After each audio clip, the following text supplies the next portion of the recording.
ഒരു സന്തതി ഉണ്ടാവാനായിട്ട് തപസ് ചെയ്തു.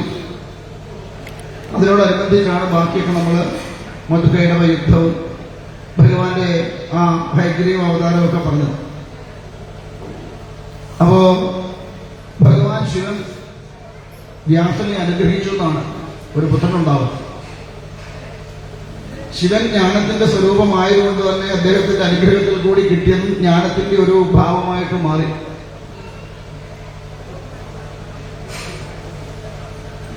ശിവന്റെ വരവെല്ലാം വാങ്ങിക്കൊണ്ട് ആശ്രമത്തിലെത്തിയ വേദവ്യാസ മുനി അരണി കടയാൻ തുടങ്ങി. എന്തിനാ അരണി കടഞ്ഞത്? ഹോമകുണ്ടത്തിന് അഗ്നി കൊടുത്താനായിട്ട്. ഇന്നാണ് നമുക്ക് ഈ മാച്ചസും ലൈറ്ററും ഒക്കെ വന്നത്. പെട്ടതൊന്നുമില്ല, അരണി കടഞ്ഞിട്ടാണ് എടുക്കുക. ഇപ്പൊ ഇന്നത്തെ കാലത്ത് യാഗങ്ങൾക്കൊക്കെ ഈ അരണി കടഞ്ഞാണ് അഗ്നി ഉണ്ടാക്കുന്നത്. രണ്ട് മരക്കഷ്ണം തമ്മിൽ ഇങ്ങനെ രസി രസി രസി രസി ആണ് അഗ്നി ഉണ്ടാക്കുക.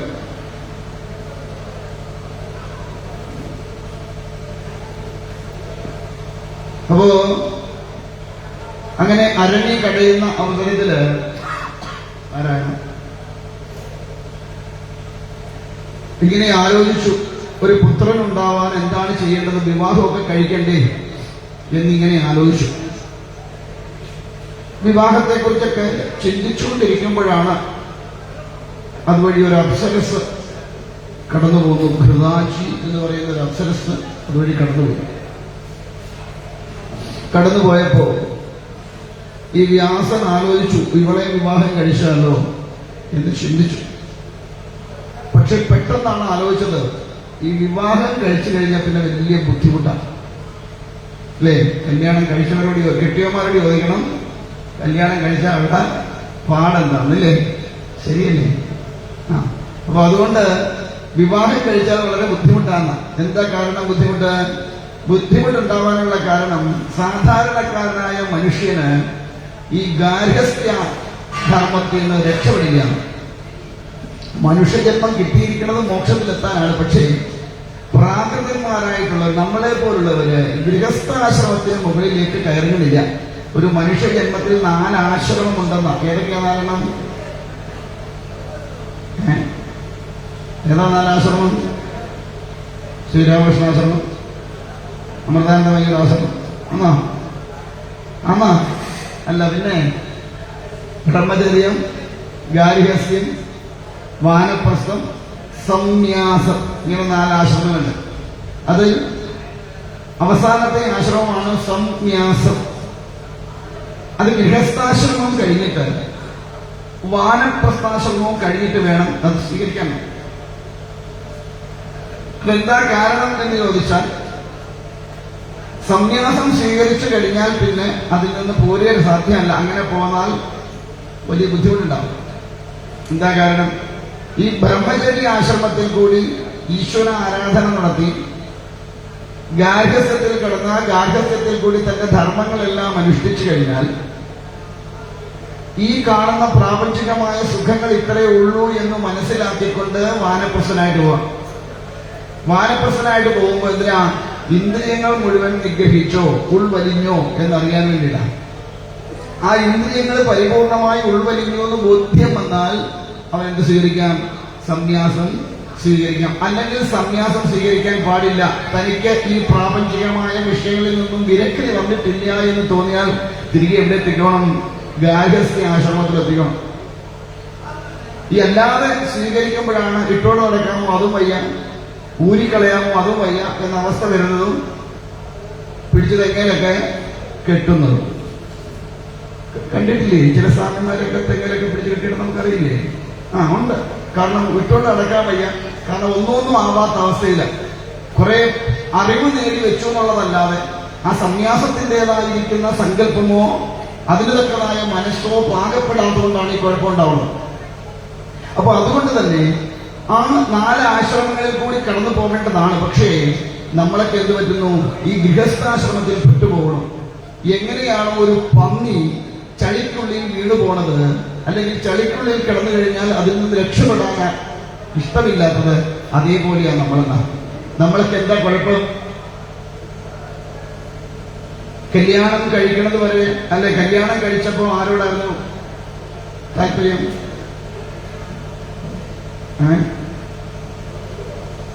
കല്യാണം കഴിച്ചപ്പോ ആരോടായിരുന്നു ഇഷ്ടം? ഭർത്താവിനോട് അല്ലേ? ഭർത്താവിന് ആരോടായിരുന്നു? അത് ഇന്നുവരെ ചോദിച്ചിട്ടില്ലാത്തതുകൊണ്ടറിയില്ലേ? ഭർത്താവിനും ഭാര്യയോടാണ് അല്ലേ? ഒരു കുട്ടി ഉണ്ടായപ്പോ ആരെ മാറ്റി നിർത്തി? ഭർത്താവിനെ സാധാരണ കൂടുതലും മാറ്റി നിർത്തപ്പെടുന്ന ഭർത്താക്കന്മാരാണ്. ഭർത്താവിനെ ഒരു സൈഡിലോട്ട് ഒതുക്കി, ഭർത്താവിന് കൊടുക്കുന്ന സ്നേഹത്തിന്റെ ഒരംശം എങ്ങോട്ട് പോയി? പുത്രനിലേക്ക് പോയി അല്ലേ? അല്ലെ സന്തതിയിലേക്ക്. അത് എത്ര കാലം വരെ നിലനിന്നു ഈ മക്കളോടുള്ള സ്നേഹം? അവർക്കൊരു കുട്ടി ഉണ്ടാവുന്നത് വരെ. ഇപ്പൊ മക്കളെ എവിടോട്ട് ഒതുക്കി? ഒരു സൈഡിലേക്ക് ഒതുക്കി അല്ലേ? ഇനിയിപ്പോ കൊച്ചുമക്കളോടാണ് സ്നേഹം. എത്ര കാലം? നമ്മൾ മിക്കവാറും പോണത് വരെ മിക്കവാറും ആരുടെ സ്നേഹം കാണുള്ളൂ? കൊച്ചുമക്കളോട് കാണുള്ളൂ. അതുകൊണ്ട് പഴയ അമ്മൂമ്മമാർക്കും ഇപ്പൊ എന്താ പണി? വാനപ്രസ്ഥരായിട്ടിരിക്കും അമ്മൂമ്മമാർക്കൊക്കെ പണി എന്താ ഇപ്പം? കൊച്ചുമക്കളെ നോട്ടമാണ്. അതുകൊണ്ട് അവർക്കൊരു തരത്തിലും എന്തില്ല, രക്ഷപ്പെടാൻ സാധ്യമാവില്ല. ഈയുള്ളവൻ പറയാറുണ്ട്, അത് നമ്മുടെ ഉത്തരവാദിത്വമല്ല, കൊച്ചുമക്കളെ ഒന്നും നോക്കേണ്ട ഉത്തരവാദിത്വം നമുക്കില്ല.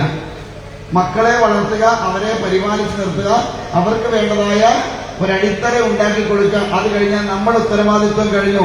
പിന്നെ മാറി എന്തോ ചോദിച്ചോണം? ജപമാല എടുത്ത് നാരായണ ചോദിക്കണം. അതിന് ഷഷ്ട്യബ്ദപൂർത്തി കഴിഞ്ഞാൽ പണ്ട് കാലത്ത് രുദ്രാക്ഷമാലയും ഭസ്മവും കൊടുക്കുമായിരുന്നു. ജപമാലയും ഭസ്മവും മാറി. ഇത്രയും കാലം നിങ്ങൾ ഞങ്ങൾക്ക് വേണ്ടി കഷ്ടപ്പെട്ടു, ഇനി നിങ്ങളുടെ കാര്യങ്ങളെല്ലാം നോക്കിക്കണ്ട് ഞങ്ങൾ ചെയ്തോളാം, അതുകൊണ്ട് മാറി ഇനിയുള്ള കാലം നാമം ജപിച്ച് ജീവിച്ചോളൂ എന്ന സങ്കല്പത്തിന് വേണ്ടിയിട്ടാണ്. നമുക്കിപ്പോ നാമം ജപിക്കാനുള്ള നേരം തീരെ ഇല്ല. ഉണ്ടോ? പ്രത്യേകിച്ച് അമ്മമാർക്ക് ഒട്ടുമില്ല അല്ലേ? ശരിയല്ലേ ഞാൻ പറഞ്ഞേ? കാണാനില്ല. നമ്മളെല്ലാം എവിടെ പെട്ടു? ഈ കൊച്ചുമക്കളിൽ പെട്ടു. പിന്നെ കുറെ പേര് സീരി എല്ലിലും പെട്ടു അല്ലേ?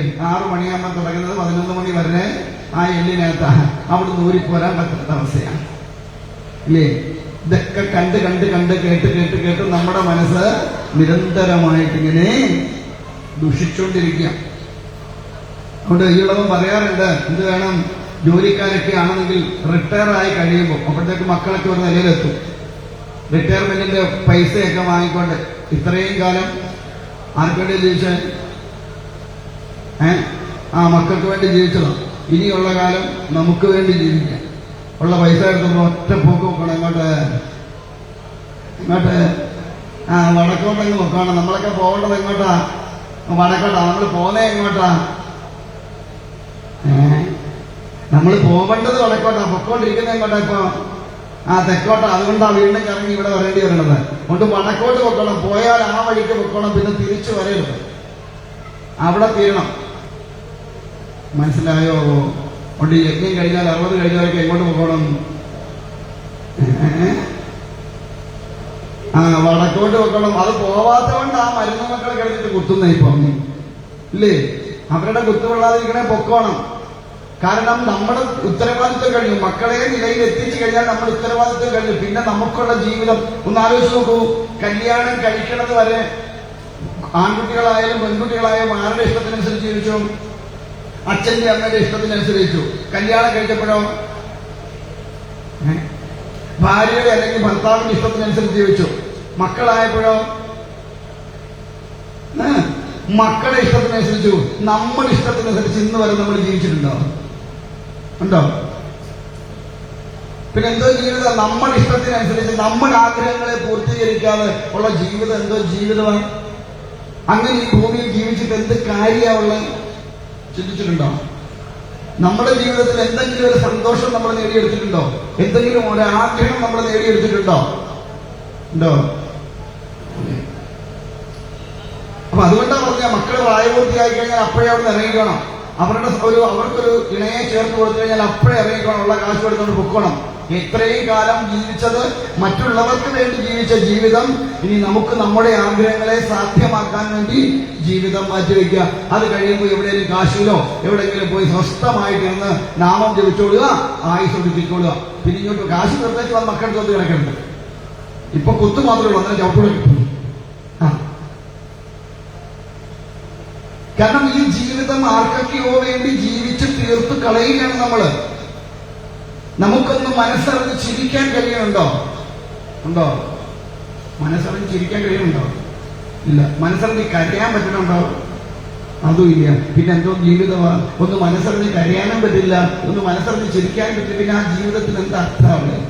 ചിന്തിച്ചു നോക്കാം. ശരിയാണോ ഞാൻ പറയുന്നത്? ഈ മക്കളെ നമ്മളെ നോക്കുന്നതിൽ ഉറപ്പുണ്ടോ? ഗ്യാരണ്ടി വരുന്നുണ്ടോ? ഉണ്ടോ? കിട്ടിയാൽ ഊട്ടി, അത്രയേ ഉള്ളൂ. ഒന്നും പ്രതീക്ഷിക്കണ്ട. കാരണം നമ്മൾ നമ്മുടെ ധർമ്മത്തെ പാലിക്കുക എന്നതിനപ്പുറത്ത് മക്കളിൽ നിന്ന് എന്തെങ്കിലും കിട്ടുന്ന ഒരു യാതൊരുവിധ പ്രതീക്ഷയും വേണ്ട.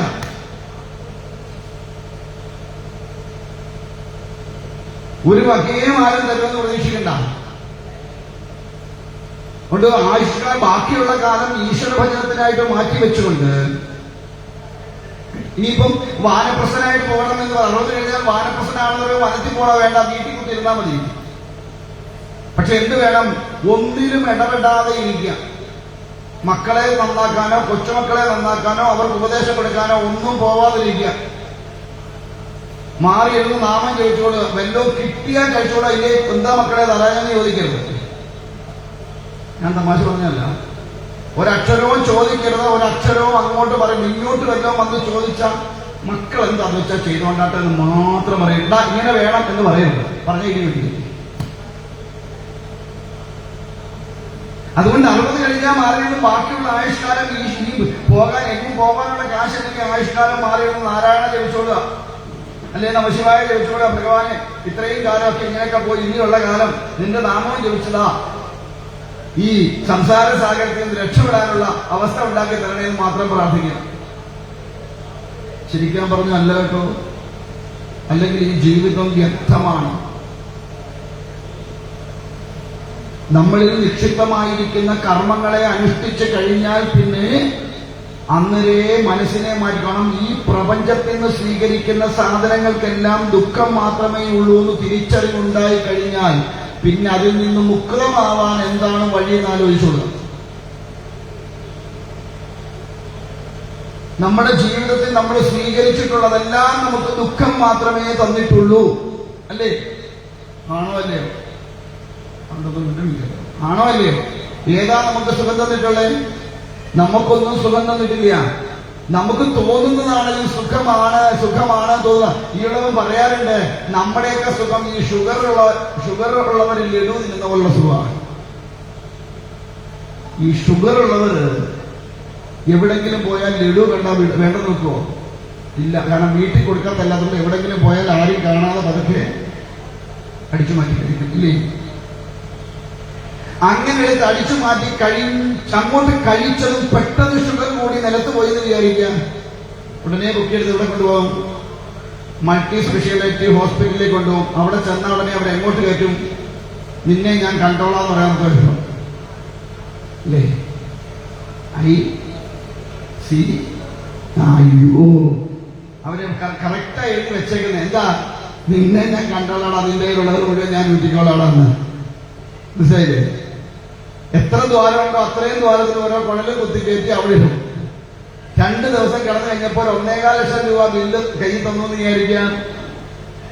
ഒന്ന് നോക്കി ഉള്ളത് കൊടുത്തേച്ച് പോന്നു. അടുത്ത ഒരു ഫംഗ്ഷൻ ലഡു കാണുമ്പോ വേണ്ടെന്ന് വെക്കുവോ? ഇല്ല. അന്നേരം എന്താ ആലോചിക്കും? ഓ, അന്ന് ഒരു ലഡു നിന്നോണ്ട് അത്രയും കൂടി പോയി, ഇന്നെന്ത് ചെയ്യാം? പകുതി കഴിക്കാൻ വിചാരിക്കും. അപ്പൊ ആ ലഡു കഴിച്ചപ്പോ ഉണ്ടായ സുഖമാണോ ഈ 1.25 ലക്ഷത്തിന്റെ ബില്ല് കൈ കിട്ടിയപ്പോ? അല്ല. ഇതാണ് നമ്മുടെ സുഖം. നമ്മളൊക്കെ എങ്ങനെ ഓരോ സെക്കൻഡിലും ഈ അനുഭവിക്കുന്നത് സുഖമാണെന്ന് വിചാരിക്കുന്നതെല്ലാം അവസാനം നമുക്ക് കൊണ്ടെത്തിക്കുന്നത് ഇവിടെയാണ്, ദുഃഖത്തിലാണ്. അതുകൊണ്ട് ഈ പ്രാപഞ്ചികമായിരിക്കുന്ന വിഷയങ്ങളെല്ലാം നമുക്ക് തരണത് ദുഃഖമാണെന്നുള്ള പൂർണ്ണമായ ബോധ്യത്തോടുകൂടി പരമമായ സുഖം എവിടെ നിന്ന് കിട്ടൂ? ഈശ്വരാനുഗ്രഹം കൊണ്ട്, അല്ലെങ്കിൽ ഈശ്വരീയമായ ചിന്തകൾ കൊണ്ട്, അല്ലെങ്കിൽ ഈശ്വരീയമായ സാന്നിധ്യങ്ങൾ കൊണ്ട് മാത്രമേ നമ്മുടെ ജീവിതത്തിൽ പരമമായ ആനന്ദം ഉണ്ടാവുമെന്ന് ബോധ്യപ്പെട്ടാൽ അതിലേക്ക് തിരിഞ്ഞോണം.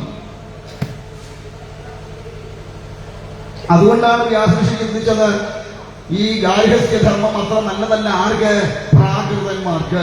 നമ്മളൊക്കെ പ്രാകൃതരായതുകൊണ്ട് അതിൽ കിടന്നു പോവാം. അതുകൊണ്ട് എന്ത് പറ്റുമോ, നമുക്ക് ഈ ബന്ധങ്ങളെല്ലാം നമ്മുടെ ജീവിതത്തിൽ അഴിക്കാൻ വയ്യാത്ത ബന്ധനങ്ങളായിട്ട് മാറുന്നു.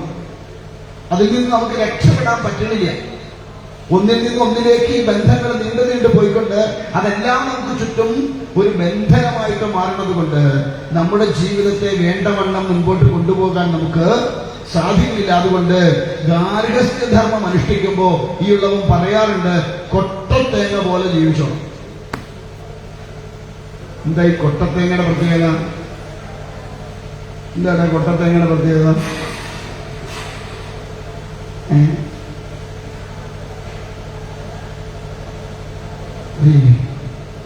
കൊട്ടത്തേങ്ങയുടെ പ്രത്യേകത അറിഞ്ഞൂടെ? ഒന്നും വേണ്ടുന്നില്ലേ? കണ്ടിട്ടുണ്ടോ കൊട്ടത്തേങ്ങ? കൊട്ടയിലിരിക്കണത് കണ്ടോന്നല്ലേ ഞാൻ ചോദിച്ചു. കൊട്ടത്തേങ്ങ കണ്ടിട്ടുണ്ടോ? എന്താ പ്രശ്നം? ഞങ്ങളെ ഇതെന്താ കൊട്ടത്തേങ്ങയുടെ സ്പെഷ്യാലിറ്റി? എന്താ? ഉണങ്ങിയതായിരിക്കും.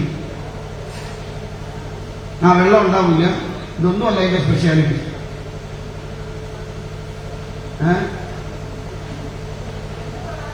പച്ചത്തി പറ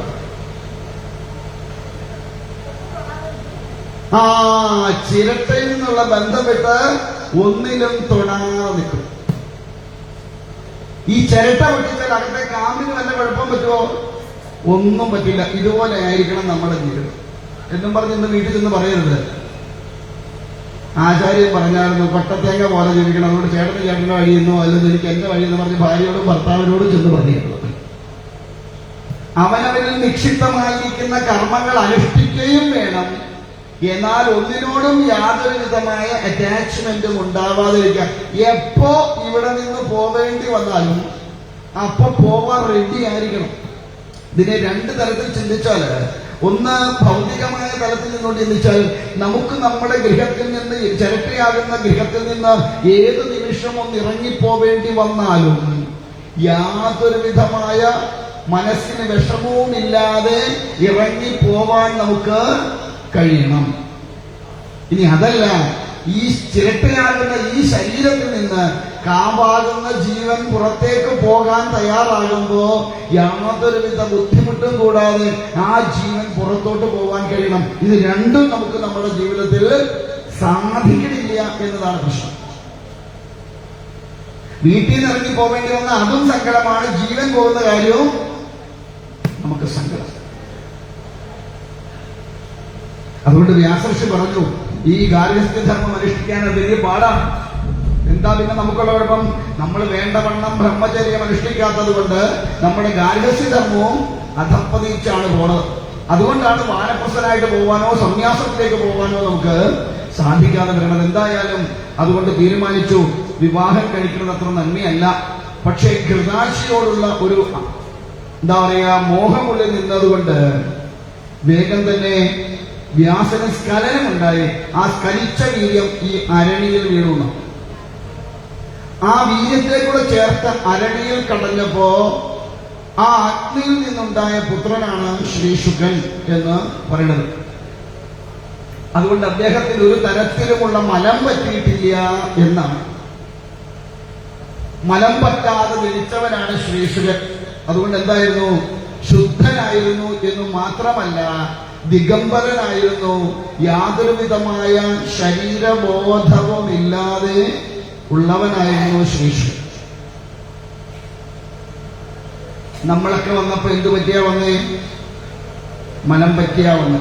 അന്ന് പുറത്തു മാത്രമേ ഉണ്ടായിരുന്നുള്ളൂ. ഇപ്പോ അല്ലേ, മലം എന്ന് പറഞ്ഞാൽ എന്താ? അഴുക്ക് എന്നാണ്. അന്ന് വന്നപ്പോ പുറത്ത് മാത്രമേ അഴുക്കുണ്ടായിരുന്നുള്ളൂ. കുറെ കഴിഞ്ഞപ്പോ എവിടെ അഴുക്കായി? ഉള്ളിലും അഴുക്ക് ഒഴിച്ചു. കഴുകിക്കളയാൻ വല്ല രക്ഷയുണ്ടോ? ഒരു രക്ഷയില്ല. കാരണം നിത്യേന ഓരോ അഴുക്കുകള് നമ്മുടെ ഉള്ളിൽ അങ്ങനെ നിറഞ്ഞുകൊണ്ടിരിക്കും.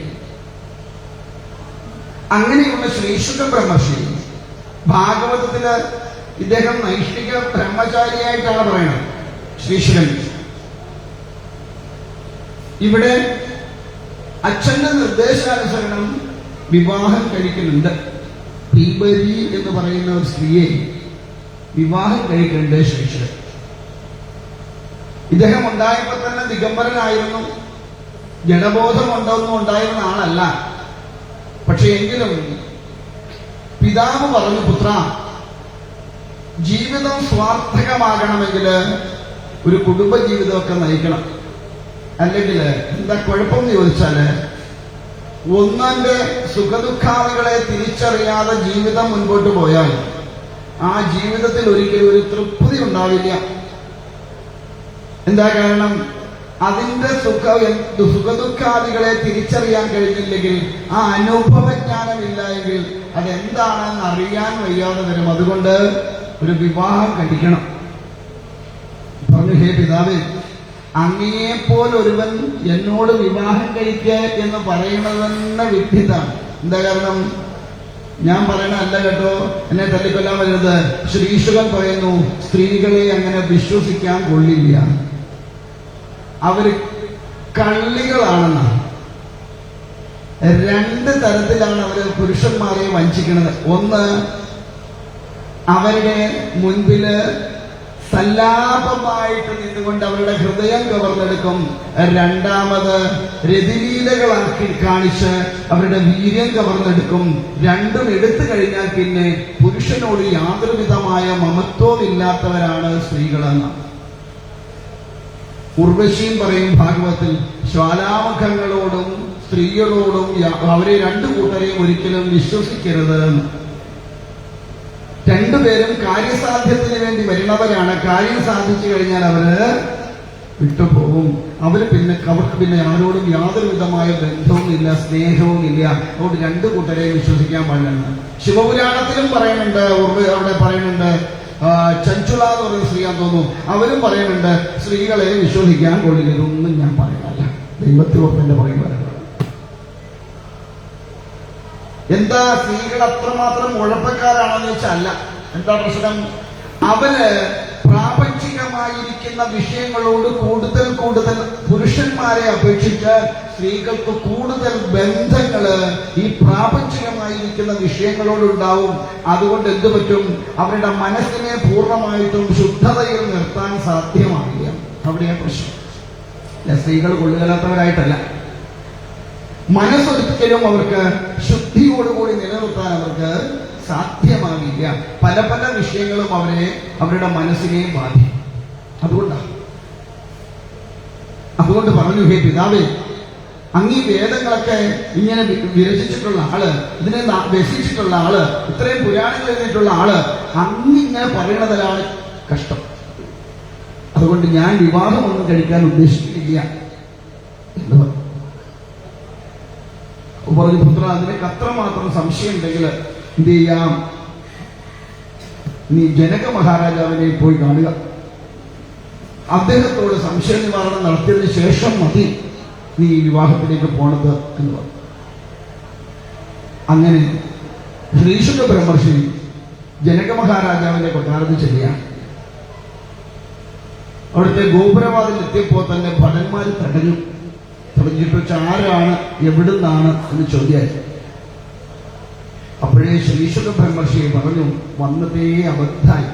എന്താ കാരണം? വിദേഹനാണ് എന്നാണ് പറയുന്നത്. പക്ഷേ കാവൽക്കാരെ നിർത്തിക്കൊണ്ട് വരുന്നവരെ മുഴുവൻ തടഞ്ഞു നിർത്തിക്കൊണ്ട് ചോദിക്കണു, എവിടുന്നാണ്, എന്താണ് ആവശ്യം.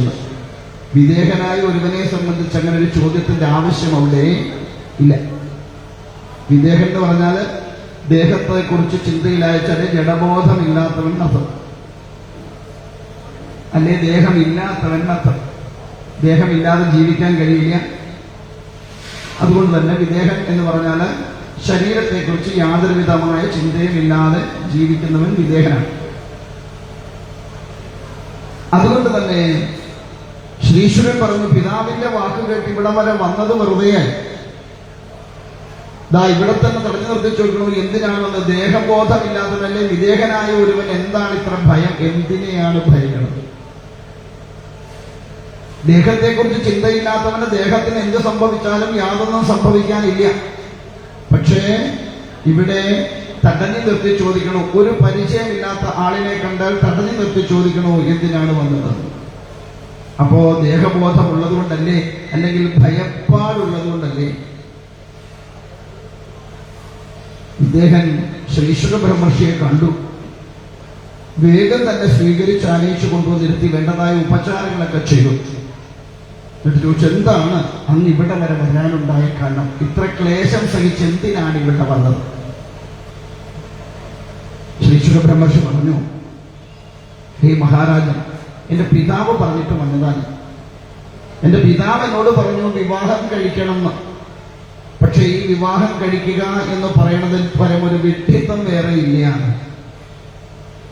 പക്ഷേ പിതാവ് ഒരിക്കലും അതിന് സമ്മതിക്കണില്ല. അതുകൊണ്ട് അങ്ങയുടെ മുൻപിൽ വന്നാൽ സംശയ നിവാരണം ഉണ്ടാവും എന്ന് പറഞ്ഞു. അതിന് വന്നതാ. പക്ഷേ വന്നപ്പോൾ തന്നെ ഒരു സംശയവും ഇല്ലാത്ത രീതിയിൽ അങ്ങയുടെ ഭടന്മാരെന്നെ തടഞ്ഞു നിർത്തി ചോദിച്ചു, എവിടെ നിന്നാണ്, എന്തിനാണ് വന്നതെന്ന്. വിദേഹനായിരിക്കുന്ന അങ്ങയ്ക്ക് എന്താണ് ഇത്ര ഭയം? എന്തിനെയാണ് അങ്ങ് ഭയക്കുന്നത്? എല്ലാവരും പറയണു അങ്ങ് വിദേഹനാണ്. എന്നിട്ട് അങ്ങ് ഒരു രാജ്യത്തെ മുഴുവൻ ഭരിക്കണമെന്നുണ്ട്. എങ്ങനെ സാധ്യമാവും? അങ്ങ് ചെയ്യുന്ന ഓരോരോ കർമ്മങ്ങളും ഈ രാജ്യത്തിന് വേണ്ടിയാവുമ്പോ അവിടെ ദുഷ്ടന്മാരെ ശിക്ഷിക്കാനും ശിഷ്ടന്മാരെ രക്ഷിക്കാനുള്ള ബോധം അങ്ങേക്കുണ്ട്. തെറ്റ് ചെയ്യുന്നവരെ അങ്ങ് ശിക്ഷിക്കുന്നുണ്ട്. ശിഷ്ടന്മാരെ എല്ലാം പരിപാലിക്കണമുണ്ട്. വേണ്ടതായ ശിക്ഷാരക്ഷകൾ ചെയ്തുകൊണ്ട് രാജ്യം പാലിക്കണം. അങ്ങ് എങ്ങനെയാണ് വിദേഹനാകുക? പറഞ്ഞു ശ്രീശുക ബ്രഹ്മർഷി, ഞാൻ ഈ ചെയ്യുന്നതൊക്കെ എന്റെ ധർമ്മം മാത്രമായിട്ട് കരുതുകയാണ്. ഞാനാണ് ചെയ്യുന്നത് എന്നുള്ള ഒരു ബോധവും എനിക്കില്ല. ഇപ്പോഴായത് പ്രശ്നമാകുക, ഞാനാണ് ചെയ്യുന്നത് എന്ന ബോധം വ്യക്തി നിന്നുകൊണ്ട് ചെയ്യുമ്പോഴാണ് ഇതിനൊക്കെ പ്രശ്നങ്ങൾ ഉണ്ടാകുക. അങ്ങനെ ഞാനാണ് ചെയ്തത് എന്ന ബോധത്തോടുകൂടി ചെയ്താൽ എന്താ കുഴപ്പം? ആ കർമ്മത്തിന്റെ ഫലം എന്തായാലും അത് ആ കർമ്മം ചെയ്തവൻ അനുഭവിക്കേണ്ടി വരും. അതുകൊണ്ട് ഞാനല്ല ഇതൊന്നും ചെയ്യണത്. എന്നെ ഒരു ഉപകരണമാക്കിക്കൊണ്ട് ഈ പ്രപഞ്ചത്തിന്റെ ശക്തി എന്നെ നയിച്ചുകൊണ്ട് ഞാൻ ചെയ്യുന്ന കർമ്മങ്ങളാണെന്നുള്ള ബോധമുള്ളത് കൊണ്ട് ഞാൻ ഒന്നിനെക്കുറിച്ചും ചിന്തിക്കാറില്ല. ശിക്ഷിക്കേണ്ടവനെ ശിക്ഷിച്ചാൽ അപ്പം കഴിഞ്ഞു. ആ ശിക്ഷ ഞാനല്ല കൊടുത്തത്, അത് പ്രകൃതിയുടെ നിയമമാണ്. രക്ഷിച്ചാലും അത് പ്രകൃതിയുടെ നിയമമാണ്. എന്നെ അതിനൊരു ഉപകരണം മാത്രമാക്കി എന്ന് മാത്രമേ ഞാൻ ചിന്തിക്കാറുള്ളൂ. അതുകൊണ്ട് ഇതൊന്നും എന്നെ ബാധിക്കാതെയില്ല. ഇങ്ങനെ വേണം നമ്മുടെയും ജീവിതം എന്നാണ്. എങ്ങനെ? എന്ത് ചെയ്താലും ഒന്നും അതെന്നെ ബാധിക്കാൻ പാടില്ല. ഏത് കാര്യങ്ങൾ ചെയ്യുമ്പോഴും ഞാനല്ല ചെയ്തത്, ഇത് ഈശ്വരൻ എന്നിൽ നിക്ഷിപ്തമാക്കി വെച്ചിരിക്കുന്ന ഒരു കർമ്മം മാത്രമാണ്. അതുകൊണ്ട് അത് എന്റെ ധർമ്മം മാത്രമായതുകൊണ്ട് ഞാനത് ചെയ്തു. അതിലെനിക്ക് യാതൊരുവിധ ബന്ധവുമില്ല. കർമ്മം ചെയ്യാമെന്ന് മാത്രമേ നമുക്ക് ഉള്ളൂ. അതിന് ഉണ്ടാകുന്ന ഫലപ്രാപ്തി എന്താണെന്ന് നമ്മൾ ചിന്തിക്കേണ്ട കാര്യമില്ല. അതുകൊണ്ടാണ് ഭഗവാൻ ഗീതയിൽ പറഞ്ഞത്, നീ കർമ്മം ചെയ്താൽ മതി, അതിന്റെ ഫലത്തെ തരുന്നത് ഞാനാണെന്ന്. എന്താ കാരണം? നിന്നിൽ നിക്ഷിപ്തമായിരിക്കുന്ന കർമ്മത്തെ നീ അനുഷ്ഠിക്കുക. അതിന് ഫലത്തെക്കുറിച്ച് നീ ഇച്ഛിക്കണ്ട, അല്ലെ ചിന്തിക്കണ്ട. എന്ന് പറഞ്ഞാൽ ജോലി ചെയ്താൽ കൂലി വാങ്ങരുത് എന്നല്ല അർത്ഥം. ചിലർ അങ്ങനെയാണ് അതിനെ വ്യാഖ്യാനിക്കുന്നത്. ചിലരെന്താ, ഭഗവാൻ പറഞ്ഞിട്ടുണ്ട് നീ കർമ്മം ചെയ്താൽ മതി, ഫലം ഇച്ഛിക്കണ്ടെന്ന്. ജോലി ചെയ്താൽ അപ്പൊ അതിന്റെ ഫലം എന്താ? കൂലി വാങ്ങുന്നത്. അത് വാങ്ങണ്ടെന്നല്ല ഭഗവാൻ പറഞ്ഞത്. നീ ഒരു കർമ്മം ചെയ്യാൻ ഇറങ്ങിപ്പോകുമ്പോ അതിൽ നിന്നുണ്ടാകുന്ന റിസൾട്ട് എന്താണെന്ന് ചിന്തിക്കണ്ട. അത് നല്ല രീതിയിൽ വരുമോ? ഇപ്പൊ ഉദാഹരണം, ഈ ഉള്ളവനെ ഇവിടേക്ക് വിളിച്ചു, അവിടെ നിന്നോട്ട് പോരുമ്പം ഇതിനു മുമ്പ് ഞാൻ വന്നിട്ടില്ല എന്ന് വിചാരിക്കാം. വന്നിട്ടുള്ളതുകൊണ്ട് ഈ വലിയ കുറിച്ച് ചെറിയ ഐഡിയ ഉണ്ട്. വന്നിട്ടില്ല എന്ന് വിചാരിക്കാം. അവിടുന്ന് വീട്ടിൽ നിന്ന് ഇറങ്ങുമ്പോൾ ഞാൻ ആലോചിക്കാം, ഷോ നീ അവിടെ ചെന്ന് ആരെങ്കിലും കാണുമോ? വാ, കമ്പറ്റിക്കാർ ഏത് പരുവത്തിലായിരിക്കും, ബുദ്ധിമുട്ടാവുമോ, ചൊവ്വന്നേരം ചെയ്യാൻ പറ്റുമോ? ഇങ്ങനെയുള്ള ഒരു ചിന്ത കൊണ്ടാണ് ഞാൻ വരുന്നത്. ആ കർമ്മത്തിനുണ്ടാവുന്നത് മുഴുവൻ നെഗറ്റീവായി. അതേസമയം അവിടെ ചെന്ന് കഴിഞ്ഞിട്ട് എന്താണോ വേണ്ടത് അതിനനുസരിച്ച് ചെയ്താൽ ഞാനല്ല ഇത് ചെയ്യുന്നത്, എനിക്ക് മുൻപിൽ നിന്നുകൊണ്ട് തന്നെ നയിക്കുന്ന ആളുണ്ട്, അത് ഈശ്വരന്റെ ഇച്ഛയ്ക്കനുസരിച്ച് സംഭവിച്ചുകൊള്ളും എന്ന് ചിന്തിച്ചുകൊണ്ട് ഞാൻ ആ കർമ്മത്തെ ചെയ്താൽ അതിന്റെ ഫലം ശുഭമാണെങ്കിലും അശുഭമായാലും രണ്ടും നമ്മളെ ബാധിക്കില്ല. അതുകൊണ്ട് ചെയ്യാൻ ഇറങ്ങി പുറപ്പെടുമ്പോ നീ ആ കർമ്മത്തെ കുറിച്ച് മാത്രം ചിന്തിച്ചാൽ മതി, എന്റെ ഫലത്തെ കുറിച്ച് നീ ചെയ്യാനുള്ളത് ചെയ്യാം. ആശങ്ക വെച്ചുകൊണ്ട് ഒരു കർമ്മവും ചെയ്യരുത്. അതുകൊണ്ട് ഇവിടെ പറഞ്ഞു, ഞാൻ ചെയ്യണത് ഒരു കർമ്മവും ഞാനല്ല ചെയ്യുന്നത്, എന്നെ നിക്ഷിപ്തമായിരിക്കുന്ന കർമ്മത്തെ ഞാൻ അനുഷ്ഠിക്കുന്നു എന്ന് മാത്രം. അതിലെനിക്കൊരു ബന്ധമില്ല. ഒരു രാജാവിന്റെ ധർമ്മമാണ് എന്താ? ശിക്ഷിക്കേണ്ടവരെ ശിക്ഷിക്കുക എന്നത്, രക്ഷിക്കേണ്ടവരെ രക്ഷിക്കുക എന്നത് രണ്ടും ഒരു രാജാവിന്റെ ധർമ്മമാണ്. അത് ഞാനല്ല ചെയ്യുന്നത്. ഇനി അങ്ങക്ക് എന്താ പ്രശ്നം? അങ്ങക്ക് വിവാഹം കഴിച്ചാൽ ഭാര്യയായി, മക്കളായി, കൊച്ചുമക്കളായി അങ്ങനെ അങ്ങയുടെ ജീവിതത്തിൽ അസ്വസ്ഥത ഉണ്ടാവുമോ? അങ്ങക്ക് സ്വസ്ഥമായിട്ടിരുന്നൊന്ന് ഭരിക്കാൻ കഴിയില്ലേ? അല്ലെ ഈശ്വര സാക്ഷാത്കാരം നേടാൻ കഴിയില്ലേ എന്നുള്ളതാണ് അങ്ങയുടെ ചിന്തയെങ്കിൽ ഇതിനെയൊക്കെ ഉപേക്ഷിച്ചങ്ങ് വനത്തിൽ പോയിരുന്ന് ജപിക്കാമല്ലേ, തപസ് ചെയ്യാമെന്ന് വിചാരിച്ചാൽ അവിടെ നിന്നുണ്ടാകുന്ന ദുഷ്ടമൃഗങ്ങളുടെ ആക്രമണം അങ്ങയെ ബാധിക്കുകയും ഏത് തരത്തിലായാലും മനസ്സ് അസ്വസ്ഥമായാൽ ഒന്നും ചെയ്യാൻ കഴിയില്ല. അതിപ്പോ വിവാഹം കഴിച്ചാലും ശരി, വിവാഹം കഴിച്ചില്ലെങ്കിലും ശരി, കാട്ടിൽ പോയിരുന്ന് ജപിച്ചാലും ശരി, അമ്പലത്തിൽ പോയിരുന്ന് ജപിച്ചാലും ശരി, മനസ്സ് സ്വസ്ഥമായിട്ട് ചെയ്യാൻ കഴിയണില്ല എങ്കിൽ അതുകൊണ്ട് യാതൊരുവിധമായ ഫലവും ഇല്ല. അതുകൊണ്ട് എന്ത് വേണം? ഇതൊക്കെ ഈ ജന്മത്തിനുമായി ബന്ധപ്പെട്ട് കിടക്കുന്ന കാര്യങ്ങളാണെന്നുള്ള ബോധത്തോടുകൂടി കർമ്മങ്ങളെ അനുഷ്ഠിക്കുക. അത് കഴിഞ്ഞാലോ തന്നിൽ നിക്ഷിപ്തമായിരിക്കുന്ന കർമ്മം കഴിഞ്ഞു കഴിയുമ്പോൾ അവിടെ നിന്ന് മാറിക്കൊള്ളാം. സത്യത്തില് നമ്മുടെയൊക്കെ ജീവിതം ഏത് തരത്തിലാണ് എന്ന് ചിന്തിച്ചാൽ ഈ ഒരു ധർമ്മത്തെ പാലിച്ചുകൊണ്ടാണ് നമ്മൾ ചെയ്യണത് എങ്കിൽ നമ്മുടെ ജീവിതത്തിൽ നമുക്കൊരു ബുദ്ധിമുട്ടും ഇല്ല. സത്യം ഇപ്പൊ നമുക്കെന്താ? ഇപ്പോ അവിടെ ഒരു ഭീകരവാദികള് അവിടെ ടൂറിന് ചെന്നവരെ കൊന്നു ഇല്ലേ? നമുക്ക് ആർക്കെങ്കിലും വല്ല സങ്കടം ഉണ്ടായോ? നമ്മൾ കുറെ ഫ്ലാഷ് എന്താ പറയുന്നത്, കുറെ മെഴുകുതിരി കത്തിച്ചു, അല്ലെ കുറെ പിന്നെ എന്തോന്ന് കാണിച്ചു എന്നുള്ളതല്ല. നമുക്ക് ആർക്കെങ്കിലും മനസ്സുകൊണ്ട് വല്ല വിഷമം ഉണ്ടായോ? ഉണ്ടായോ? ഉണ്ടായോ? എത്ര ദിവസത്തേക്ക് അല്ലെ എത്ര നേരത്തേക്ക്? അത് കേട്ടപ്പോ അയ്യോ കഷ്ടമായി പോയി എന്ന് പറഞ്ഞതല്ല നമുക്ക് എന്തെങ്കിലും തോന്നിയോ? ഇല്ല. എന്താ കാരണം? നമ്മുടെ ആരുമല്ല. അതേസമയം നമ്മുടെ വീട്ടിൽ നിന്ന് ഒരെണ്ണത്തിന് ആ ഗതി വന്നതെങ്കിലോ ഇന്ന് സംഭവിച്ച കാര്യം നാളെ മറക്കുവോ? മറക്കുവോ? ഇല്ല. എന്താ കാരണം? അതെന്റേതാണ്. ഈ എന്റേതാണ് പ്രശ്നം. എന്റേതെന്നുള്ളതും എനിക്കെന്നുള്ളതുള്ളതാണ് രണ്ടും പ്രശ്നം. അതിനെ മാറ്റണം.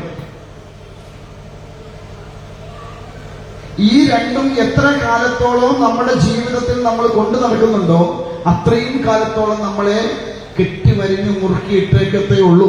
ഒരിക്കലും രക്ഷപ്പെടാൻ സമ്മതിക്കുകയാണ്. അപ്പൊ ചോദിക്കും, മക്കൾ എന്റേതല്ലേ? ആണ്. ഭർത്താവ് എന്റേതല്ലേ? ആണ്. ഭാര്യ എന്റേതല്ലേ? ആണ്. ഈ എന്റേതാ പ്രശ്നം. നമ്മൾ ഇങ്ങോട്ട് പോന്നപ്പോ ഇവിടെ കൂടെ ആരും വന്നിട്ടില്ല. ഈ ഇടയ്ക്ക് വെച്ച് കിട്ടിയ ബന്ധങ്ങളാണ്.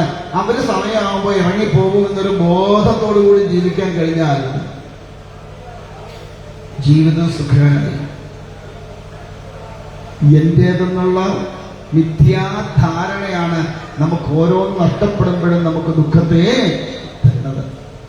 അതുകൊണ്ട് എന്തു ചെയ്യാം? ജീവിതത്തിൽ എല്ലാത്തിനോടും ഒരു അകലം പാലിച്ച് ജീവിക്കുക. ഒന്നിനെയും കൂടുതൽ നമ്മുടെ ഹൃദയത്തിലേക്ക് ചേർത്ത് നിർത്താതെ ഇരിക്കുക. ഒരിക്കലും ഒരു അമ്മ പറയുണ്ടായി, സ്വാമി എനിക്ക് 12 മക്കളുണ്ട് കേട്ടോ. ഈ 12 മക്കളും എന്റേതല്ല. അതിൽ 4 എണ്ണം ചത്തുപോയി. എനിക്കൊരു സങ്കടവും ഉണ്ടായില്ല. പോയിട്ട് 8 എണ്ണം ഉള്ളത് കൊണ്ടല്ല, കാരണം ഇതൊന്നും എന്റെ മക്കളല്ല. ഞാൻ ചോദിച്ചു, എന്താ അമ്മ ഇങ്ങനെ പറയുന്നത്? 12 മക്കളുടെ 4 എണ്ണം ചത്തുപോയിട്ട് അമ്മയുടെ നല്ല മക്കളെന്ന് പറഞ്ഞാൽ പിന്നെ എങ്ങനെ ശരിയാ? അമ്മയല്ലേ പ്രസവിച്ചത്? അത് ഞാനാ പ്രസവിച്ചത്. പിന്നെ എങ്ങനെ അമ്മയുടെ അല്ലാതെ? ഇതൊന്നും എന്റെ അല്ലാത്തോണ്ടാ. കാരണം എനിക്കും എന്നെ വളർത്താൻ ഏൽപ്പിച്ചു. എന്നാലാവും വിധം ഞാൻ വളർത്തി. പുള്ളിക്ക് ആവശ്യം വന്നപ്പോ പുള്ളി അങ്ങ് കൊണ്ടുപോയി. ഞാനെന്തിനാ സങ്കടപ്പെടണേ?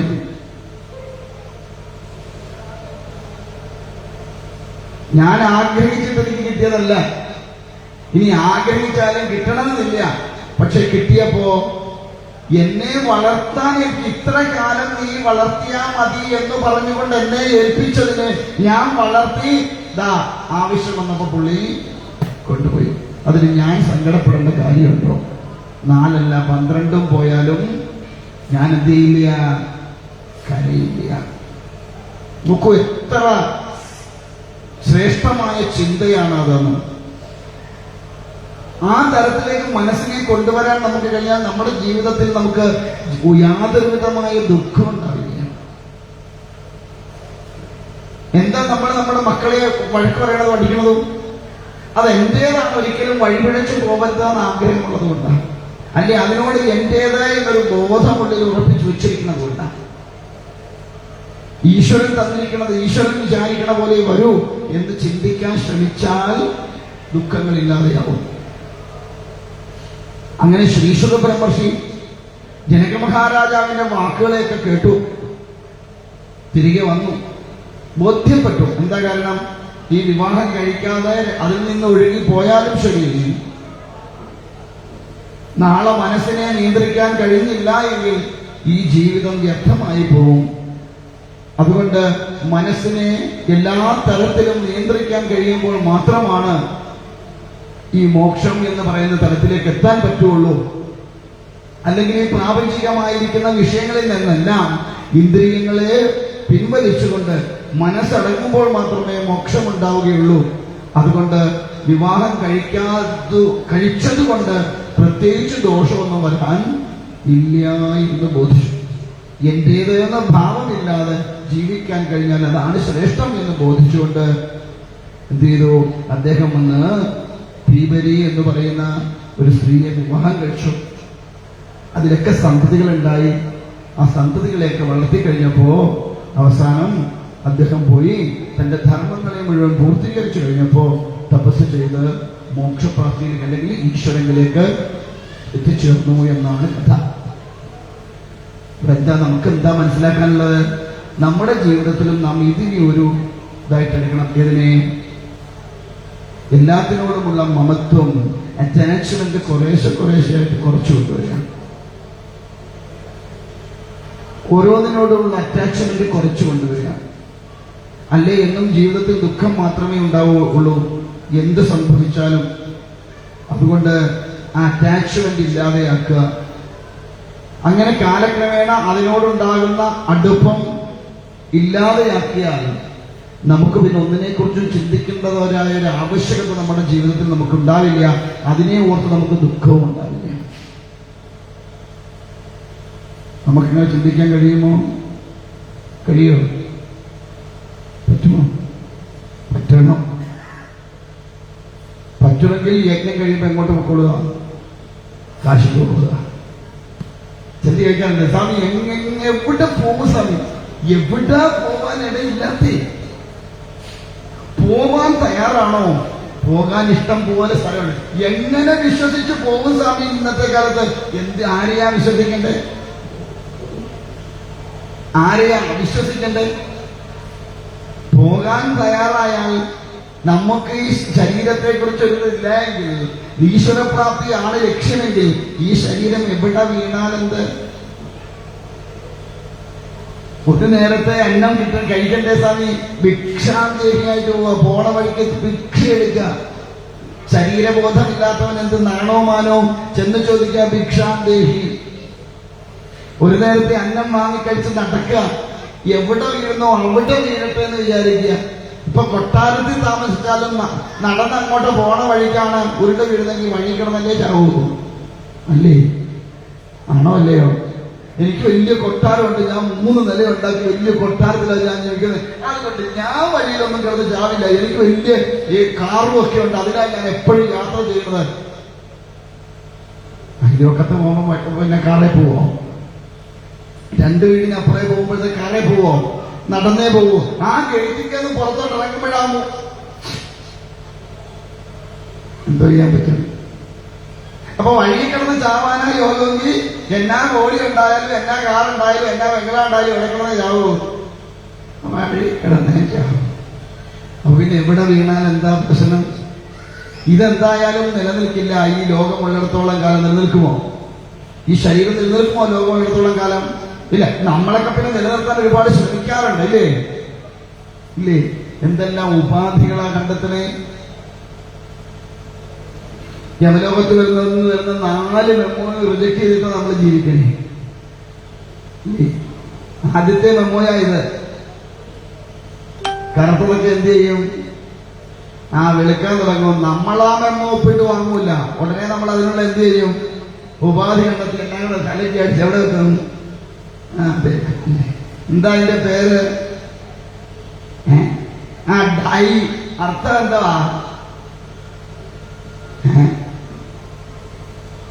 ഇത് വെച്ചിട്ട് എളുപ്പം അങ്ങ് ചത്തോളായി.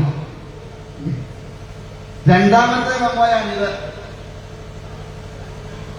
അതിനും നമ്മൾ എന്ത് ചെയ്യും? ഉപാധി കണ്ടെത്തും. നമ്മളും ആ മെമ്മോ റിജക്ട് ചെയ്യും. മൂന്നാമത്തെ മെമ്മോയാ ഇത്. 8 എണ്ണം പോയി കഴിയുമ്പോ എന്തോ ചെയ്യും? ബാക്കി കൂടെ എടുത്ത് കളഞ്ഞിട്ട് ഇപ്പൊ ഫുൾ സെറ്റപ്പാ, അല്ലേ? എടുത്ത് അങ്ങോട്ട് വെച്ചാണ്ടിരുന്നോളൂ. പിന്നെ കട്ടിയായിട്ടുള്ള വാക്കുകളെന്നും പറയുന്നത് ഭാരതം, ഭാര്യ, ഭരണി, ഭർത്താവ് എന്നും പറയുന്നത് പറഞ്ഞ അടുത്തിരിക്കുന്നവന്റെ മാറുമായിരിക്കും. ഇപ്പൊ അത് ഇല്ലെന്ന് പറഞ്ഞ കേട്ടോ, ഇവിടെ ഫിക്സ് ആണ്ടത്രേ. ഇപ്പൊ എടുക്കണ്ട, ഇപ്പൊ എടുത്തു വരയ്ക്കണം. ഇപ്പൊ അത് വേണ്ട, അവിടെ ഇരുന്നോളൂ എന്നാ പറഞ്ഞേ. അതുപോലെ 4ാമത്തെ മെമ്മോയാണ് ഇത്. ഇതും നമ്മൾ റിജക്ട് ചെയ്ത് വാങ്ങി വെക്കും. ഇപ്പൊ ജർമ്മൻ ഉണ്ട്, അത് മേടിച്ചു വെക്കും. പക്ഷേ ഈ 4 മെമ്മോ റിജക്ട് ചെയ്താലും 5ാമത് വരുന്നത് എന്താ? അറസ്റ്റ് വാറണ്ടാ. ഒരു രക്ഷയില്ല, രക്ഷപ്പെടാൻ. അതുകൊണ്ട് ഓരോ മെമ്മോയും എന്ത് ചെയ്യാ? ഒപ്പിട്ടിഞ്ഞ് വാങ്ങിക്കൊണ്ട് അതിന്റെ കൂടെ യാത്ര ചെയ്യാൻ. മനസ്സിലാവുന്നുണ്ടോ? അങ്ങനെ ഏത് കരിക്കലത്തിൽ കയറിയാലും, മുഖത്തെത്ര പൊട്ടിയിട്ടാലും, പെയിന്റ് അടിച്ചാലും എല്ലാം മുഖത്തോട്ട് നോക്കുമ്പോ എന്തറിയാം? എത്ര വയസ്സുണ്ട്? 38 ആവുന്നേ ഉള്ളതുപോലെ 60 നമുക്ക് നോക്കുമ്പോ അറിയാം. ആരെ കളിപ്പിക്കാൻ? മനസ്സിലായില്ലേ? അപ്പൊ അതുകൊണ്ട് ഈ പ്രകൃതി തരുന്നതിന് അതേപോലെ സ്വീകരിക്കാനുള്ള ഒരു മനസ്സുണ്ടാക്കിയെടുക്കുക. ആരെ ബോധിപ്പിക്കാനാ ഇതൊക്കെ റിജക്ട് ചെയ്യണേ? തന്റെ ശരീരത്തിന് പ്രകൃതി തരുന്ന മാറ്റങ്ങളെ ഉൾക്കൊള്ളാൻ തയ്യാറായാൽ തന്നെ പകുതിക്കായി. കാരണം എന്റെ ഓരോ ദിവസവും ഇത്രയും കാലം ജീവിക്കുകയായിരുന്നോ മരിക്കുകയായിരുന്നോ?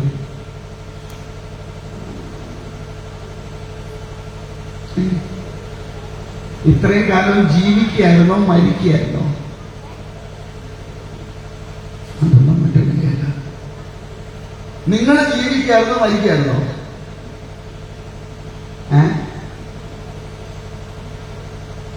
മരിക്കാൻ വേണ്ടി ജീവിക്കാൻ പറഞ്ഞത്, അതോ ജീവിക്കാൻ വേണ്ടി മരിക്കാന്നോ? എന്താ? നമ്മൾ ഓരോ സെക്കൻഡിലും മരണത്തിലേക്കാ പൊയ്ക്കൊണ്ടിരിക്കണേ. ഭാഗവത്തിൽ പറയുന്നത് പോലെ പാമ്പ് പിടിച്ച തവളയാണ് നമ്മള്. കണ്ടിട്ടില്ലേ പാമ്പ് തവളയെ പിടിച്ചിരിക്കണത്? ഇല്ലേ? ഇവിടെയൊക്കെ കണ്ടത്ത് വരവൊക്കെ ഉണ്ടെങ്കിൽ അവിടെ പോയി നോക്കി. മഴക്കാലമൊക്കെ കഴിയുമ്പോൾ എന്ത് ചെയ്യും? ഈ തവള വന്നിരിക്കുമ്പോൾ പാമ്പ് കയറി പിടിക്കും. പിടിച്ച് ഓരോ ശകലിച്ച പൊളിച്ച് ഇവനെന്ത് ചെയ്യും? പതുക്കെ തവള ഇങ്ങനെ അണ്ടത്തോട്ട് വലിക്കും. നമ്മൾ തവള എടുത്തോണ്ട് പറയും, ഇപ്പൊ വരാം. ആരോടാ? പാമ്പിനോട് പറയും. കാരണം ഇവനിങ്ങനെ അമക്കിക്കൊണ്ടിരിക്കുക. അപ്പോഴും തവള നോക്കണത് എന്താ? മുൻപിൽ കൂടെ എന്തെങ്കിലും ഒരു ജീവി പോയാൽ ഉടനെ നാക്ക് നീട്ടി അതിനെ തന്റെ ഉള്ളിലേക്കാക്കും. ഞാൻ ഇങ്ങോട്ട് പോവാ, പാമ്പിന്റെ വായിലോട്ട് പോവാം. എന്നാലും ഞാൻ എങ്ങനെ പൊക്കോട്ടെ എന്ന്? വയറ് നിറഞ്ഞു പൊക്കോട്ടെ എന്ന്. ഇതാ നമ്മുടെ അവസ്ഥ. നമ്മൾ ഓരോ സെക്കൻഡിലും കാലമാകുന്ന ആ പാമ്പിന്റെ വായിലേക്ക് ഇങ്ങനെ പൊക്കോണ്ടിരിക്കുമ്പോഴും നമ്മൾ കാണുന്നതിനെ മുഴുവൻ എന്റേതാക്കി പിടിച്ചടക്കാൻ നോക്കുക. ഒന്ന് ആലോചിച്ച് നോക്കൂ. ഈ എന്തെല്ലാം പിടിച്ചടക്കി വെച്ചാലും ഇവിടുന്ന് പോകുമ്പോ എന്ത് കൊണ്ടുപോകും? എല്ലാം കൊണ്ടുപോകാനുണ്ടോ? 3 ഏക്കർ സ്ഥലവും അതിന്റെ നടുക്കൊരു 2 നില വീട്, അല്ലേ? എന്നിട്ട് 3 നിലയ്ക്ക് മതില് കെട്ടി 4 നിലയ്ക്ക് ഗേറ്റും വെച്ച് നമ്മൾ ബോർഡും തൂക്കിയിരിക്കുക. എന്താ ബോർഡ്? ഏറ്റവും തൂക്കുന്ന ബോർഡ് എന്താ? ആ പട്ടിയുണ്ട്, അതിനകത്ത് ഉള്ളത് എന്തുവാണ്? ഞാനല്ല പറഞ്ഞത്, നിങ്ങളാണ്. എനിക്കൊന്നും അതുകൊണ്ട് മനുഷ്യന്മാരാരും അതിനകത്തോട്ട് ചെല്ലരുത്. ഒന്ന് ആലോചിച്ച് നോക്കി. പണ്ട് കാലത്ത് ആരെങ്കിലും മതിൽ കെട്ടി തിരിച്ചിരുന്നോ? ഈ പറമ്പിൽ കൂടെ കയറി, അങ്ങേ പറമ്പിൽ കൂടെ കയറി, അപ്പുറത്തൂടെ കയറി, ഇപ്പുറത്തൂടെ കയറി എവിടെ ചെല്ലും? റോഡിൽ ചെല്ലും. ആരും ആരുടെ ഒന്നും കൊണ്ടുപോയിട്ടില്ല. എത്ര പൂർവികരായിട്ടുള്ളവർ, എത്ര പേര് ഇതുപോലെ സമ്പാദിച്ചു വെച്ചിട്ടാണ് ഇന്ന് നമ്മുടെ കയ്യിൽ ഇരിക്കുന്നത്? അവരാരെങ്കിലും എന്തെങ്കിലും കൊണ്ടുപോയോ? ഇല്ല. എത്ര കോടി ഇല്ലാത്തവനും എത്ര കോടി ഉള്ളവനും 2 കോടി ഉണ്ടാവും. ഇല്ലേ? വീട്ടിലെങ്ങാനും ആവുന്നെങ്കിൽ ഒന്ന് വീട്ടുകാരുടെ കോടി, ഒന്ന് സമുദായത്തിന്റെ കോടി. ഈ 2 എണ്ണം അത് കിട്ടിയാലായി. അല്ലാതെ ഒന്നും കൊണ്ടുപോകാനില്ല. ചെയ്തു വെക്കുന്ന കർമ്മത്തിന്റെ ഫലമല്ലാതെ, അടുത്ത ജന്മത്തിന് കാരണമാകുന്നത് ആ കർമ്മഫലം മാത്രമല്ലാതെ ഒന്നും നമുക്ക് കൊണ്ടുപോകാനായിട്ടില്ല. ആരെല്ലാം എന്തെല്ലാം തരത്തിൽ എത്ര വലിയ കോടീശ്വരനായിട്ട് എത്ര വലിയ ഫ്ലൈറ്റ് കയറിപ്പോയാലും എന്തെല്ലാം വാരിക്കൂട്ടിയിട്ടാലും ആ താഴേക്ക് വെള്ളം ഇറങ്ങിയിട്ട് പോകണം എന്ന് തീരുമാനമില്ലെങ്കിൽ എന്ത് വാരിക്കൂട്ടിയിട്ടാലും എങ്ങനെല്ലാം ചെയ്താലും ആ താഴേക്ക് വെള്ളം തനിയെ ഇറങ്ങിപ്പോകില്ല. ഉറപ്പ്. അതുകൊണ്ട് ഈയൊന്നും പറയാണ്ട് ജീവിക്കുമ്പോൾ പരമാവധി മറ്റുള്ളവന് ദുരിതം ഉണ്ടാക്കാതെ ജീവിക്കുക, മറ്റുള്ളവനെ ദ്രോഹിയായിട്ട് ജീവിക്കാതിരിക്കുക, വരുന്ന തലമുറയെ തല കുനിച്ച് നടത്താതെ ഇരിക്കുക. കാരണം നിന്റെ മക്കൾ അല്ലെങ്കിൽ നിന്റെ കൊച്ചുമക്കള് സമൂഹത്തിൽ തലയുയർത്തി നടക്കുന്നതും തല കുനിച്ചു നടക്കുന്നതും നിന്റെ പ്രവൃത്തി അനുസരിച്ചിരിക്കും. അതുകൊണ്ട് നിന്റെ പ്രവൃത്തി കൊണ്ട് നീ കുഴിയിൽ കിടക്കുമ്പോഴും നിന്റെ മക്കൾ നിന്നെ കാറി തുപ്പാനുള്ള അവസ്ഥ നീ ഉണ്ടാക്കി വെക്കാതിരിക്കും. നിന്റെ പ്രവൃത്തി ആയിരിക്കണം അതിൽ നിദാനമാവണത്. അതുകൊണ്ട് പറ്റുന്നിടത്തോളം നല്ല കാര്യങ്ങൾ ചെയ്ത് ജീവിച്ച് ഈ ജന്മം തീർക്കാൻ നോക്കും. നിന്റെ മക്കൾ അതുവഴി നടക്കുമ്പോൾ നീ അവന്റെ മോനാ എന്ന് പറയിപ്പിക്കരുത്. ശരിയല്ലേ? ആണോ അല്ലയോ? അവൻ അത് കേട്ട് തലമുനിക്കുമ്പോ ഇങ്ങനെ ഒരു അച്ഛന് ഇറന്നുപോയല്ലോ ഈശ്വര ഈ ഭൂമിയിൽ ഞാൻ എന്ന് ചിന്തിക്കാൻ തോന്നിയെങ്കിൽ, അവന്റെ മനസ്സിൽ അങ്ങനെ ചിന്തിക്കുന്നെങ്കിൽ അത് നിന്റെ പാഴ് ജന്മമായതുകൊണ്ടാണ്. ഈ ഭൂമിയിൽ നീ ഉണ്ടായിരുന്ന വെറും പാഴ് വസ്തുവായിട്ട് മാറി നിന്റെ ജന്മം, നിന്റെ മക്കൾ നിന്നെ ഓർത്ത് സഹതപിക്കുന്നു എങ്കിൽ, നിന്റെ പ്രവൃത്തി അതിന് കാരണമാകുന്നു എങ്കിൽ നിന്റെ ഈ ജന്മം വൃദ്ധാവിലാണ്, ഭൂമിക്ക് ഭാരമായി തീർത്തു എന്ന് മാത്രമേ പറയാൻ കഴിയൂ. അതുകൊണ്ട് സൽക്കർമ്മങ്ങളെ ചെയ്ത് ജീവിക്കുക, മറ്റുള്ളവർക്ക് ദ്രോഹിയാവാതിരിക്കുക, വരും തലമുറയ്ക്ക് അഭിമാനത്തോടുകൂടി പറയാൻ കഴിയണം ഇതെന്റെ അച്ഛനാണ്, ഇതെന്റെ അമ്മയാണ്, ഇതെന്റെ മുത്തശ്ശനാണ്, ഇതെന്റെ മുത്തശ്ശിയാണ് എന്ന് പറയാൻ അഭിമാനത്തോടുകൂടി തല ഉയർത്തി നിൽക്കുവാനുള്ള അവസ്ഥ ഉണ്ടാക്കി വെച്ചിട്ട് ഈ ഭൂമിയിൽ നിന്ന് പോകാൻ പറ്റുമെന്ന് നോക്ക്. ഇനി ആരെയും സഹായിച്ചില്ലെങ്കിലും ആരെയും ഉപദ്രവിക്കാതെ ഇരിക്കുക. അത്രയെങ്കിലുമൊക്കെ ചെയ്താൽ തന്നെ ഈ ജന്മം ശ്രേഷ്ഠമായിട്ട് മാറും. അതുകൊണ്ട് വിവാഹം കഴിച്ചത് കൊണ്ട് കുഴപ്പമൊന്നുമില്ല, സന്തതി ഉണ്ടായതുകൊണ്ടും കുഴപ്പമൊന്നുമില്ല. ഒന്നിനോടും യാതൊരു വിധമായ അമിതമായ ബന്ധവും വെച്ച് പുലർത്താതെ ഇരുന്നാൽ മാത്രം മതി. ഇന്നല്ലെങ്കിൽ നാളെ ഇതെല്ലാം നഷ്ടപ്പെടുമെന്ന ബോധത്തോടു കൂടി ജീവിച്ചാൽ മതി. നമുക്ക് മനസ്സിന് സുഖമുണ്ടാവും, നമ്മുടെ ജന്മവും ശ്രേഷ്ഠതവുമായിട്ട് പിടികിട്ടിയോ? മനസ്സിലായോ? ഒന്ന് ചിന്തിക്കുക. ഇന്ന് രാത്രി പോയി കിടക്കുമ്പോ മുകളിലെ ഫാൻ കറങ്ങുമ്പോ ആ ഫാനിന്റെ ലീഫ് എണ്ണ നിൽക്കാതെ ഒന്ന് ചിന്തിക്കുക, ഞാൻ ഇത്രയും കാലം ഈ ഭൂമിയിൽ ജീവിച്ചത് ആർക്കെങ്കിലും പാരയായിട്ടോ ഭാരമായിട്ടോ ആണോ എന്ന് ചിന്തിക്കുക. ഞാൻ എന്തെങ്കിലും എന്റെ ജീവിതത്തിൽ ആർക്കെങ്കിലും ഏതെങ്കിലും വിധത്തിലുള്ള ഉപകാരം ചെയ്തിട്ടുണ്ടോ? ആരെങ്കിലും ഒരുത്തിനെങ്കിലും ഒരു വിരലുകൊണ്ടെങ്കിലും ഒന്ന് ഉയർത്താൻ എനിക്ക് സാധിച്ചിട്ടുണ്ടോ എന്ന് ചിന്തിക്കുക. എന്റെ സന്തതികൾ എന്നെ ഏതു തരത്തിലാണ് കാണുന്നത്, എന്റെ പ്രവൃത്തി ഏതു തരത്തിലാണ് എന്നൊന്ന് ചിന്തിക്കുക. അങ്ങനെ ചിന്തിച്ച് ഇത്രയും കാലം ഞാൻ ജീവിച്ചത് വെറുതെ ആയി എന്ന് തോന്നുന്നെങ്കിൽ നാളെ മുതലെങ്കിലും മനസ്സ് മാറ്റിക്കൊണ്ട് സൽക്കർമ്മങ്ങൾ ചെയ്തുകൊണ്ട് ജീവിക്കാനുള്ള ഒരു ശ്രമം ജീവിതത്തിൽ ഉണ്ടാക്കിയെടുക്കുക. അങ്ങനെ പോലും ഒരു മാറ്റം ഇതൊക്കെ കേട്ടിട്ട് ഉണ്ടാവണില്ലെങ്കിൽ പിന്നെ ഇതൊന്നും കേട്ടിട്ട് ഒരു കാര്യവും ഇല്ല. 12:45 വരിക, അവിടെ ക്യൂ നിൽക്കുക, ഉള്ളത് കഴിക്കുക, വീട്ടിൽ പോവുക, കിടന്നുറങ്ങുക. കാരണം ഇത്രയൊക്കെ കേട്ടിട്ട് എനിക്കൊന്ന് ചിന്തിക്കാനോ അതിനെക്കുറിച്ചൊന്ന് മനസ്സിലാക്കാനോ അതെന്റെ ജീവിതത്തിലേക്ക് പകർത്താനോ എനിക്ക് കഴിയുന്നില്ല എന്ന് ബോധ്യപ്പെട്ടാൽ പിന്നെ കേൾക്കാൻ നിൽക്കാതിരിക്കുക. കാരണം എന്നേക്ക് പറ്റിയ പണിയാണ് ഇത്. മനസ്സിലായോ? അതുകൊണ്ട് അങ്ങനെ നിൽക്കട്ടെ. ബാക്കി നമുക്ക് നാളെ 9 മണി